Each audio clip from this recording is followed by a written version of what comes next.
According to the National Library of Medicine, sudden cardiac death is the leading cause of death among young athletes during exercise. Good afternoon. My name is Kayla Hanna, and today I will be discussing mandatory cardiac screening. Annual cardiac screening should be mandatory for all athletes beginning at age 15. Today I will discuss three main points: early detection, reduced death, and relevant cardiac data. Firstly, being early detection. While it may be rare that we catch life-threatening or potentially life-threatening conditions through our annual doctor's checkups or our pre-participation examinations needed for sports, it is possible. And with my suggestion of annual cardiac screening, it is much more likely that we are able to catch some of these serious cardiac issues sooner rather than later.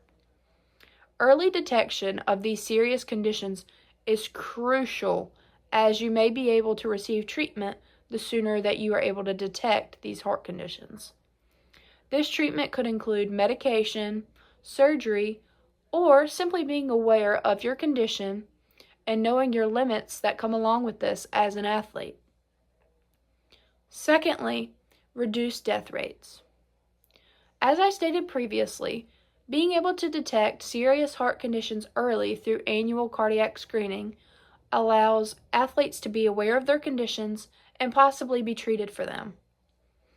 According to the British Journal of Cardiology and the Mayo Clinic, certain conditions that cause sudden cardiac death, one of them being hypertrophic cardiomyopathy, present as asymptomatic, meaning you have no true symptoms and you don't feel bad or know anything is wrong until you suddenly collapse.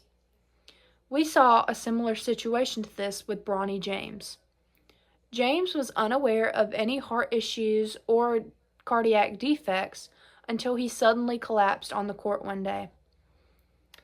He was unresponsive, but later brought back where it was discovered he had a congenital heart defect.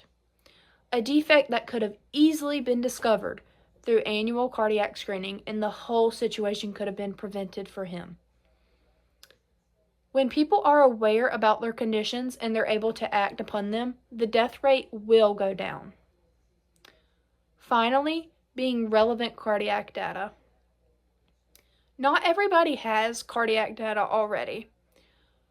They aren't just throwing EKGs and echocardiograms at every patient they see.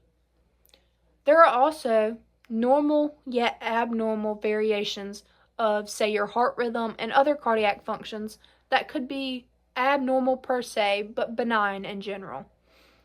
For example, sinus arrhythmias. So imagine you go into a doctor's office and they perform an EKG where something looks abnormal or just not quite right. But you have no previous cardiac data that is considered normal or just any data at all to base this data off of. This is where a problem presents, as they're going to have to further test you to confirm whether this was normal or an issue that they need to act upon. With annual cardiac screening, you will have data from each year to compare your new data to, confirming whether this is okay or not okay. Annual cardiac screening should be mandatory for all athletes beginning at age 15. Why would we not perform simple 10-minute EKGs if it were able to save the lives to up to 100 young athletes per year? Thank you.